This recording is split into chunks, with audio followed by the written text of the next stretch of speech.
नमस्कार दोस्तों, मैं विवेक चौधरी हार्दिक स्वागत करता हूं अपने चैनल एसएससी के तूफान पर। आज हिंदी व्याकरण में आपकी जो क्लास है वो है उपसर्ग प्रत्यय। ठीक है, तो क्लास स्टार्ट करते हैं। क्या होते हैं उपसर्ग और क्या होते हैं प्रत्यय। उपसर्ग, तो उपसर्ग की परिभाषा क्या होती है? वे शब्द जो किसी मूल शब्द के शुरू में जुड़कर उसका अर्थ बदल देते हैं तो क्या कहलाते हैं? वे शब्द जो किसी मूल शब्द के शुरू में जुड़कर उसका अर्थ बदल देते हैं वो कहलाते हैं उपसर्ग। ठीक है, अब प्रत्यय की परिभाषा क्या होती है कि वे शब्द जो किसी मूल शब्द के अंत में जुड़कर उस शब्द का अर्थ बदल देते हैं या उस शब्द में विशेषता ला देते हैं। उस शब्द में विशेषता ला देते हैं, क्या कहलाते हैं? वो कहलाते हैं प्रत्यय। ठीक है, अब किसी भी परीक्षा हो उसमें एक उपसर्ग का क्वेश्चन, एक प्रत्यय क्वेश्चन हमेशा देखने को मिलता है। या तो कि कोई शब्द दिया होगा कि जैसे बे औलाद हो गया ना, बे औलाद में क्या शब्द इसमें उपसर्ग है? चलिए बताते हैं उसको कैसे आपको फाइंड करना है। देख लीजिए, ये क्वेश्चन है कि बे औलाद। अब आप इसमें ये बताना है कि इसमें उपसर्ग लगा है या प्रत्यय लगा है। ठीक है, तो उपसर्ग क्या बताया था कि वो किसी मूल शब्द में शुरुआत में लगते हैं वो तो होते हैं उपसर्ग। ठीक है, और किसी में प्रत्यय किसी में बाद में लगते हैं वो कहलाते हैं प्रत्यय। अब इसमें क्या करते हैं, देख लीजिए, टुकड़ा कर लीजिए, मतलब इनको ना विच्छेद कर लीजिए शब्द का। इसमें दो निकल के आएगा, बे अलग निकल के आएगा, धन औलाद अलग निकल के आएगा। अब इसमें मूल शब्द क्या हुआ? एक मूल शब्द हुआ इसमें जो मेनली शब्द है इसका, है ना, वो है औलाद। अब औलाद से शुरुआत में जो लगा वो उसका उपसर्ग हुआ, अर्थात इसका उपसर्ग क्या हुआ? उपसर्ग इसका बे हुआ। ठीक है, एक क्वेश्चन ये भी आता है कि बे औलाद में किस भाषा का उपसर्ग लगा है। ठीक है, जैसे कि संस्कृत का है, हिंदी का है, उर्दू का है, अंग्रेजी का है। ठीक है, उसके लिए हमने क्या काम किया है, हमने चारों भाषाओं के जो उपसर्ग प्रयोग में आते हैं उनका सभी का नाम लिख दिया है। ठीक है, चलिए कौन कौन से शब्द होते हैं संस्कृत में। तो संस्कृत के उपसर्ग कितने होते हैं? संस्कृत में उपसर्गों की संख्या 22 होती है। संस्कृत में उपसर्गों की संख्या 22 होती है। जैसे कि पहला क्या हुआ? अति। अति से एक शब्द बना लीजिए या दो शब्द बना लीजिए। ठीक है, कैसे होता है बताओ? अति का एक शब्द बता दीजिए जिसमें उपसर्ग अति लगा हो। ये हो गया अत्यधिक। अत्यधिक, जब हम इस शब्द का विच्छेद करेंगे तो ये टूटेगा अति धन अधिक। तो इसमें मूल शब्द क्या हुआ? मूल शब्द हुआ अधिक और अति क्या हुआ? इसमें उपसर्ग हुआ। ठीक है, तो अति इसमें उपसर्ग हुआ। तो अति का क्या अर्थ हो गया? इसमें अति हो गया जैसे बहुत सारा, है ना, बहुत, इस तरीके से। अधि, अब अधि उपसर्ग होता है, ये भी संस्कृत का होता है। तो अधि का एक एग्जाम्पल है अधिकार। ठीक है, अधिकार में जो उपसर्ग लगा है वो लगा है अधि। जो शुरुआत की ध्वनि होती है वो उपसर्ग कहलाते हैं। अभि से एक शब्द बना दीजिए, अभिमान। ठीक है, अनु से अनुचर, अब से अवगत। ठीक है, अब से अपमान, आ से देख लीजिए, आ से एक क्वेश्चन आता है आजन्म। आजन्म, अगर इसमें से हमने आ को अलग हटा दिया, अगर हमने आजन्म में से आ को इग्नोर कर दिया तो हम इसका क्या मूल शब्द बना रह गया? इसमें क्या बना रह गया?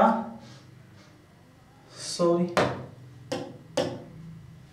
हमने लिख दिया जन्म। जन्म क्या होता है? जैसे किसी बच्चे का जन्म होता है ना, तो एक मूल धातु है, मूल शब्द है इसमें जन्म। ठीक है, इसमें हम क्या लगा देंगे, इसमें एक उपसर्ग लगा दिया हमने आ, तो क्या हमने इस शब्द की विशेषता बढ़ गई? हाँ जरूर बढ़ गई। क्या बढ़ गई? जब हम एक मूल शब्द था, इसमें आ जोड़ने से पता क्या हो जाएगा इसका अर्थ? इसका अर्थ हो जाएगा जीवन भर, इसका अर्थ हो जाएगा जीवन भर। ठीक है, तो उपसर्ग क्या काम करते हैं? उपसर्ग लगने से उस शब्द की एक तो विशेषता बढ़ जाती है। सबसे मेन पॉइंट क्या है इसका कि उपसर्ग लगने से किसी भी मूल शब्द की विशेषता बढ़ जाती है, इसको नोट कर लीजिए। दूसरा और क्या चीज निकल के आती है, चलिए दूसरा एग्जाम्पल बताते हैं हमने। मर, मर अर्थात मरना या मरा हुआ। ठीक है, अगर हमने इसमें एक उपसर्ग ए लगा दिया तो अब इसका अर्थ क्या हो गया? इसका अर्थ हो गया जो कभी ना मरे, जो कभी ना मरे। जब ये मर लिखा था तो तब क्या था? मरा हुआ। ठीक है, लेकिन जब हमने ए उपसर्ग इसमें लगा दिया तो इसकी विशेषता बढ़ गई या इसका अपोजिट हो गया, मतलब इसका विलोम शब्द हो गया। चलिए, तो दो आपको बात समझ में आ गई होगी कि उपसर्ग लगने से मूल शब्द की क्या बन जाती है? विशेषता बढ़ जाती है। उपसर्ग लगने से उसका अर्थ उल्टा हो जाता है। ठीक है, उल्टा मतलब विलोम शब्द बन जाते हैं। ये दो चीज पॉइंट कर लीजिए। ठीक है, ये दो शब्द पॉइंट कर लीजिए अपना।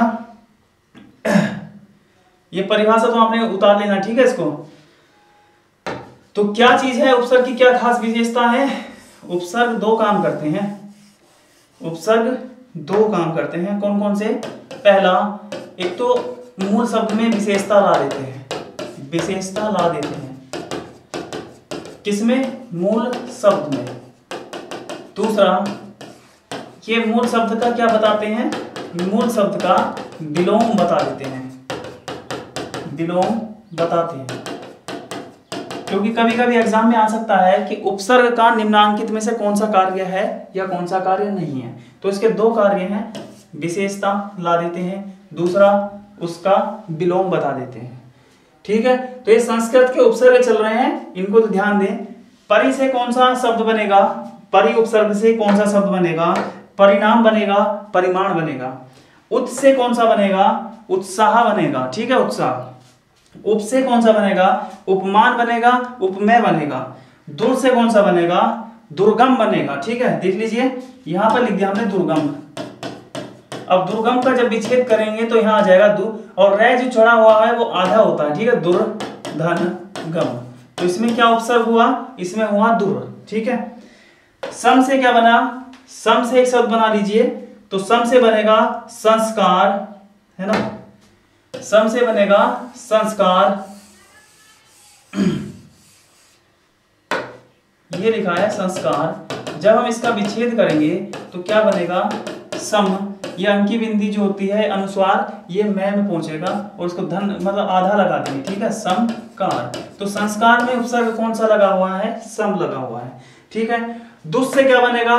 दुस्साहस बनेगा। दुस्साहस। दुस्साहस में क्या उपसर्ग लगा हुआ है? क्वेश्चन इस टाइप से आता है। तो दुस आधा से है तो हमने इस तरीके से लिख दिया, क्योंकि आधे से हम किसी शब्द को अंत नहीं करते। दुस्साहस। तो साहस क्या हो गया? इसमें मूल शब्द हो गया। दुस क्या हो गया? इसमें उपसर्ग हो गया। दुख, दूसरी दू। तो दू में, दू किस में आएगा? जैसे दुख हो गया है ना, नी से बताएं। नी से हो गया निगम, है ना। निर से बता दीजिए निर्धन, क्योंकि रे चला हुआ आधा लगेगा, है ना। सु से सुविचार, निस से निस्साहस, परा से पराक्रम, प्र से प्रकार, प्रति से प्रत्येक, है ना। प्रत्येक को तोड़ के दीजिए। प्रत्येक है, जब उसका विच्छेद करेंगे क्या आएगा? प्रति धन एक। तो एक एक मूल शब्द हो गया, प्रति क्या हो गया? इसमें उपसर्ग हो गया। और वि से विचार। ठीक है, तो ये संस्कृत के कितने उपसर्ग हैं भाइयों? 22 हैं। संस्कृत में कितने उपसर्ग प्रयोग होते हैं? 22। अब बात करते हैं हिंदी में उपसर्ग कितने होते हैं। तो हिंदी में जो उपसर्ग होते हैं वो 13 होते हैं। कौन कौन से होते हैं? ए से बनाया था अभी हमने, अमर, अजर, है ना। अन से क्या हो गया? अनधिकार, है ना। अनधिकार, अन अधिकार, है ना। तो अनधिकार लिखेंगे उसको। ठीक है, इसका विच्छेद करते हैं। चलिए, अनधिकार का ये लिखा हुआ है अनधिकार। जब हम इसका विच्छेद करेंगे तो ये आ जाएगा अन्न। क्या ये आधा आएगा? नहीं, क्योंकि पूरा लिखा हुआ अन्न धन अधिकार। अब ये ए कहाँ से आ गया है ना, तो ये ए इसकी मात्रा जो थी ना उससे आ गया। ए ये इसमें भी छुपा हुआ है, ए इसमें, तो ए और ए मिलकर क्या बनते हैं? आ बनता है। ठीक है, तो इसमें अन्न जो हो गया उपसर्ग हो गया, अधिकार इसमें मूल शब्द हो गया। अध से अध हमारा उन से, जैसे कि ये लिख दिया 19 शब्द में उपसर्ग बताइए, तो न क्या है? आधा है 19। ठीक है, नी से बता दीजिए। नी, हाँ नी क्या है? नी उपसर्ग ऐसा है जो हिंदी में भी यूज होता है, संस्कृत में भी। ठीक है, दू से हो गया दुखद, बिन से बिन देखे, भर से एक शब्द बना दीजिए भर पेट। ठीक है, ये संस्कृत के 22 हो गए, हिंदी के 13 उपसर्ग हो गए। अब बात करते हैं उर्दू की। तो उर्दू में क्या है? उर्दू में 19 उपसर्ग होते हैं। उर्दू में 19 उपसर्ग होते हैं। कौन से हो गए? जैसे बै से क्या होगा? एक बै हो गया, एक कम हो गया है ना, कम अकल। कम अकल का जब विच्छेद करेंगे तो क्या हो जाएगा? कम धन अकल। खुश मिजाज, गैर किस्मत, दर से एक शब्द बना लीजिए। दर से क्या शब्द बनेगा? जैसे पहले बै से बना लीजिए, तो बै से क्या बनता है? बदसूरत। पर इसमें क्या होगा? इसमें बद होगा, बदसूरत। सूरत में मूल हो गया, तो वद से क्या होगा? ठीक है, तो बद क्या हो गया? बद एक उर्दू उपसर्ग हुआ। ठीक है, एक वे है इसमें, वे से क्या होगा? वे औलाद है ना, ला है, सर है, हर, हम, अलबतरा है ना, हम से हम सकल, एन, फी, बिल, बिना, बिना देखे। तो ये क्या हो गए? ये उर्दू में उपसर्ग होते हैं। कितने होते हैं? 19 होते हैं। याद कर लीजिए इनको, क्योंकि ये क्वेश्चन परीक्षा में जैसे कभी कभी आ सकता है कि निम्न में से कौन सा उर्दू उपसर्ग में नहीं आता। ठीक है, तो ये उर्दू उपसर्ग होते हैं। अब अंग्रेजी भाषा में भी कुछ उपसर्ग हैं, जैसे कि सब हो गया, तो शब्द उपसर्ग से सब अंग्रेजी का SUB सब है ना, तो सब से कौन सा शब्द बनेगा? सब इंस्पेक्टर है ना। डिप्टी से कौन सा बनेगा? Deputy collector, general manager, vice से वाइस चांसलर। ठीक है, ये होता है ना वाइस कुलपति जो होते हैं यूनिवर्सिटी के, तो वाइस चांसलर कहलाते हैं। चीफ हेड, चीफ से क्या बनेगा? चीफ मैनेजर, हेड से हेड मास्टर। ठीक है, तो ये क्या हो गए? अंग्रेजी के हो गए ना। इनकी संख्या कोई निर्धारित नहीं है, लेकिन इनके कुछ याद कर लीजिए इसमें। ठीक है, उर्दू में 19, हिंदी में 13, संस्कृत में 22। ठीक है, चलिए अब बात करते हैं कुछ उपसर्ग, जैसे कि क्या क्वेश्चन आ सकते हैं इसमें। अब ये कुछ क्वेश्चन दिए गए हैं इसमें कि इसमें उपसर्ग बताना है। जैसे कि अमर है, अमर में किस उपसर्ग का प्रयोग हुआ है? ठीक है, तो इसमें क्या बताया था? मूल शब्द को अलग हटा दीजिए, बाद वाले मूल शब्द को अलग हटा दीजिए, जो बचेगा क्या आएगा? ए। ठीक है, असत्य में क्या उपसर्ग है? इसमें भी सत्य मूल शब्द हुआ, ए उपसर्ग हुआ। अब कीर्ति का विच्छेद कीजिए, तो इसमें टूटेगा अप, अप, धन, कीर्ति। एक चीज और बताई जा रही है ना, इसमें क्या बात है? बहुत इंपॉर्टेंट क्वेश्चन है। जैसे कि अप कीर्ति, कीर्ति कहा जाता है नाम। जैसे कि उस व्यक्ति ने अपना नाम चला रखा है, मतलब नाम फैला रखा है, नाम हो गया उसका शहर में है ना, तो कीर्ति उस चीज शब्द को कहते हैं कि नाम, किसी का नाम बढ़ गया है ना। और अब किसको कहते हैं? बुरा है ना, तो इसका हम ये कह सकते हैं अपकीर्ति। अगर कीर्ति शब्द है तो क्या कहेंगे? कि उसकी कीर्ति ज्यादा बढ़ रही है ना, उसका नाम बढ़ रहा है। लेकिन अगर अपशब्द लग गया उसमें, तो तब क्या कहेंगे? उसके बुरा नाम, मतलब उसका बदनामी, इसका अर्थ हो गया बदनामी, और उसकी बदनामी होनी शुरू हो गई है। ठीक है, तो इसमें क्या नाम? अब इसमें एक चीज बताई थी कि कीर्ति से क्या बन गया? उपसर्ग लगने से विलोम शब्द बन गया है ना। यहाँ पर सत्य में ए लग गया तो उसका विलोम शब्द बन गया, मर का अमर हो गया है ना। तो ये क्या किसके लिए प्रयोग होते हैं? ये विलोम शब्द बनाने में भी प्रयोग किए जाते हैं। दूसरा भी क्या चीज बताई थी कि उपसर्ग विकारी शब्द होते हैं या अविकारी अविकारी शब्द होते हैं। तो विकारी अभी बताया था शब्द वाले संरचना वाले पाठ में। तो विकारी वे शब्द होते हैं जिनका कोई अर्थ होता है। ठीक है, अर्थ होता है, या मतलब उनको हम तीन दृष्टि से चेंज कर सकते हैं। ठीक है, तो इनका क्या होता है, देखिए आपका अर्थ निकल गया बुरा, है ना। तो क्या उपसर्गों का अर्थ होता है, हाँ अर्थ होता है, ठीक है। अत्यंत में क्या होता है, अत्यंत में क्या उपसर्ग है, अति धन अंत, तो इसमें क्या हुआ, अति हुआ, अति उपसर्ग हुआ। निर्वाह में नि और ऊपर जो रै लगा हुआ है आधा है तो निर हो गया। अध्ययन में, अध्यज में अधि, अधि उपसर्ग है। 29 में उन है, अतिउक्ति, तो जब इसका विच्छेद करेंगे अति धन उक्ति आएगा, तो अति इसमें उपसर्ग हो गया।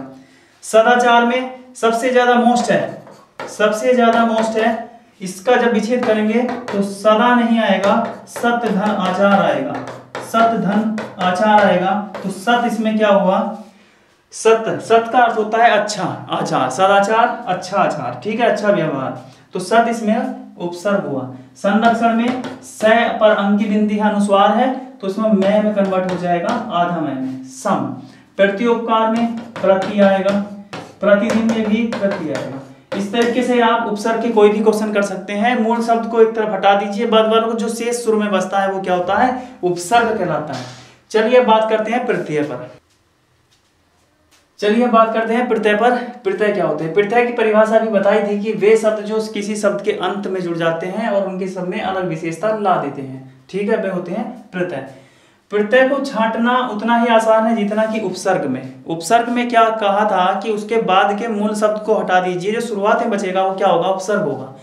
उसी प्रकार प्रत्यय में भी हम क्या काम करते हैं, शुरू के मूल शब्द को, मूल धातु को हटा दीजिए, उसके बाद जो लगा हुआ बाद की जो ध्वनि है उसमें आवाज, वो प्रत्यय कहलाती है, ठीक है। अब ये देखिए प्रत्यय क्या होता है, इसका अर्थ होता है प्रत्यय बाद में लगने वाला, बाद में लगने वाला। पहला क्वेश्चन है लुटेरा। लुटेरा शब्द में किस प्रत्यय का प्रयोग हुआ है, तो इसमें जो मूल शब्द है, क्या मूल शब्द लू है, लूट है या लूटे है, इतना ध्यान कीजिए। तो इसमें जो मूल शब्द है वो क्या है, वो लूट है, लूट है ना। बाकी जो बचा है वो क्या बचा है, एरा, है ना। अब मात्रा क्या की है, ए से एड़ी है ना, उसकी मात्रा है, और रा, तो इसमें क्या प्रयोग हुआ है, किस प्रत्यय, एरा का। चलिए अगले बात करते हैं ठकुराइन। ठकुराइन में क्या हुआ, तो इसमें वैसे तो ठाकुर शब्द होता है ना, ठाकुर शब्द नहीं होता, लेकिन कोई बात नहीं, हम उसको ठाकुर समझ के उसको हम हटा दिए, तो बाद की ध्वनि क्या बची, ठकुरा तो शब्द नहीं होता ना, ठकुरा ठकुर होता है ना, तो आइन हुआ इसमें, इसमें क्या हुआ, आइन हुआ। चलिए बात करते हैं मिलनसार। तो मिलन इसमें मूल धातु है, मूल शब्द है, तो इसमें सार इसका प्रत्यय होगा। चार बाज में बाज प्रत्यय होगा, अंकी बिंदी आ जाएगी क्योंकि अंकी बिंदी आती है इसमें, ठीक है, चार बाज में। मेज पोष में पोष होगा। लघु उत्तर में लघु धन उत्तर, लघु माने छोटा, उत्तर है ना, छोटा उत्तर, तो ये हो गया उत्तर। खिलाड़ी में, अब देखो खिलाड़ी किस मूल धातु से बना है, सबसे पहले तो ये दीजिए, क्या वो खिल है, खिल, खिल मतलब खिलना भी हो गया है ना, तो खिलने से मतलब नहीं है यहाँ पर, यहाँ खेलने पर मतलब है, ठीक है। और खेलना किस मूल धातु से बना है, खेलना किस मूल धातु से बना है, वो बना है खेल से। दूसरा खिलौना, ये क्वेश्चन भी बहुत ज्यादा आता है कि खिलौना, खिलौना शब्द में मूल धातु बता दीजिए, तो मूल धातु खिलौना किस शब्द से बनता है, खेलते खेलते खिलौना हो गया ना, तो खेल, इसका भी आंसर क्या है, खेल। इसी प्रकार खिलाड़ी में क्या होगा, खेल इसमें मूल धातु होगा। बाद की ध्वनि क्या है, आड़ी, ठीक है, तो आड़ी इसमें प्रत्यय होगा। छलिया, छलिया में प्रत्यय बता दीजिए, तो छ और ले, छल, किसी को छल करना किसी पर, है ना, और छल में क्या है, ई की छोटी की मात्रा है, और या। पठनीय में क्या आएगा, पठन हो गया, पढ़ना धातु पठ धातु से, और बड़ी की मात्रा है, ई हो गया, ठीक है। कहानी में कह शब्द धातु है, आनी इसमें प्रत्यय है, कहानी, ठीक है। कह मतलब कहना, इस पर मूल धातु पर शब्द बनता है। बुढ़ापा में बूढ़ा है ना, तो बूढ़ा भी अगर मानते चलो बूढ़ा भी इसमें धातु हो गया। एक चीज और ध्यान रखें, अगर कहीं पर विच्छेद मात्रा पर हो रहा हो, जैसे कि इसमें हो रहा, बूढ़ा हो गया है ना, मान लीजिए बूढ़ा, तो इसमें आप क्या आंसर लगाओगे, पा लगाओगे, लेकिन पा से पहले अगर कोई मात्रा लगी है तो वो मात्रा उधर भी शामिल होनी है प्रत्यय में, ठीक है। जैसे बूढ़ा शब्द अलग हो गया, तो अब पा कोई प्रत्यय नहीं होता, ये आ इधर भी जाएगा, मतलब आपा आएगा, बूढ़ा धन आपा, ठीक है। मोटापा में भी यही लगता है, मोटा धन आपा, तो आपा अलग हो गया। मतलब जब प्रत्यय को हम छांटते हैं बाद वालों को और उसका विच्छेद अगर उससे पहले कोई मात्रा आती है तो मात्रा उसमें भी शामिल होने वाली है। चलिए अगली बात करें कथावट। देखिए कथा एक शब्द होता है कि कथा की जाती है ना, जैसे घर पे कथा की जाती है तो कथा। अब क्या इसका हम आंसर वट देंगे? नहीं, क्योंकि वट से पहले क्या हो रहा है, आ की मात्रा का यूज हुआ है, तो आ प्रत्यय में भी लगेगा, आवट। एक एग्जाम्पल और है इसका, लिखावट, लेख धन आवट, है ना। पढ़ाई में पढ़ अलग हो गया, आई, पढ़ाई लिखाई भलाई तीनों में ही आई है, ठीक है, आई। तो ये हो गए होंगे प्रत्यय, और लगभग आपकी समझ में सब कुछ आ गया होगा। उपसर्ग क्या होते हैं, प्रत्यय क्या होते हैं, आपके 2 क्वेश्चन प्रत्येक परीक्षा में आते हैं इसके, ठीक है। चलिए अब 1-2 क्वेश्चन मैं ऐसा लिख देता हूं जिससे मतलब थोड़ा कठिनाई से भी पड़ जाती है, ठीक है, किस तरीके के क्वेश्चन आते हैं। चलिए इसको रब करते हैं। चलिए लास्ट चीज और रह गई इसमें कि देखो ये क्वेश्चन है आपके सामने कि निम्न में से किस में उपसर्ग नहीं है। ये 4 शब्द ऑप्शन में है, किस में उपसर्ग का प्रयोग नहीं हुआ। दुकान, दूसरा ऑप्शन है कपूत, तीसरा ऑप्शन है कुमाता, चौथा है दुकान। चलिए पहले को फाइंड करते हैं कि उसमें उपसर्ग है क्या नहीं। बाद में क्या होना चाहिए, मूल शब्द। काल एक मूल शब्द होता है, काल समय, है ना, दू माने बुरा, तो बुरा समय, तो इसमें तो उपसर्ग लगा है। पूत माने पुत्र होता है, और कपूत मतलब बुरा पुत्र, है ना, ठीक है, इसको कह सकते हैं कि, और ये इसमें भी उपसर्ग का प्रयोग हुआ है। कुमाता सेम इसी तरीके से ये भी जाएगा। दुकान, दुकान में नहीं है ना, दुकान में उपसर्ग का प्रयोग नहीं हुआ है, तो ये आंसर हुआ इसका दुकान। दूसरा क्वेश्चन है कुलीन, कुमाता, कुपुत्र। अभी कुमाता पीछे आई थी, है ना, तो कुमाता में उपसर्ग लगा है, मतलब कु लगा है। कुलीन और कुपुत्र, कुपुत्र में भी लगा है। कुलीन में उपसर्ग नहीं लगा है, कु होता है, सब मानते हैं कि उपसर्ग होता है, लेकिन अगर इसको पूरे को शामिल कर लिया जाए, कुल, है ना, कुल मतलब परिवार, वंश, तो इसमें क्या प्रत्यय लगा, इसमें प्रत्यय लगा हुआ, सॉरी इसमें उपसर्ग नहीं लगा, सिर्फ प्रत्यय लगा हुआ है।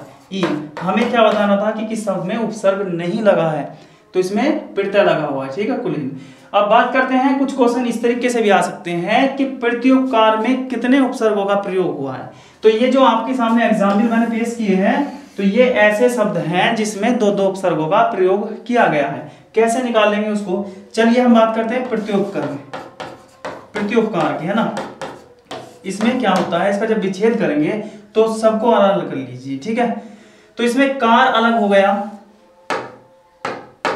प्रति, धन, अब क्या बचा, उपकार। उपकार में भी अगर क्वेश्चन आता है आपके सामने कि उपकार में उपसर्ग बताइए, तो उपी तो लगेगा ना, तो प्रति, धन, उप, धम, धन, कार, है ना।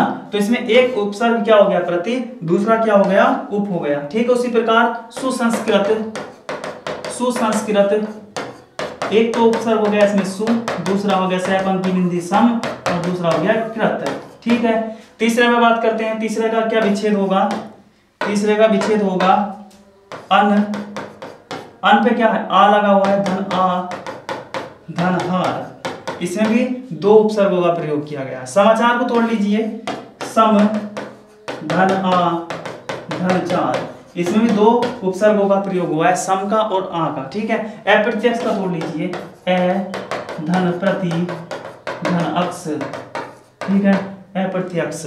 असुरक्षित को ए, धन सु, सु, है ना, ए धन सु, धन रक्षित। क्योंकि अभी मैंने आपको हिंदी में और कितने उपसर्ग होते हैं, 22-19 है ना, तो उसमें आपको ये जरूर मिल जाएगा, ए भी उपसर्ग होता है और सु भी उपसर्ग होता है। चलिए आज की क्लास आपको यहीं एंड करते हैं। उपसर्ग प्रत्यय लगभग आपको समझ में आ गए होंगे, ठीक है। और वीडियो अच्छी लग रही होगी तो आपको हमारे जो वीडियो है ना सबको शेयर कर दीजिए, जिससे कि अधिक से अधिक बच्चों को लाभ मिले, और चैनल को सब्सक्राइब जरूर कर देना, ठीक है। धन्यवाद भाइयों।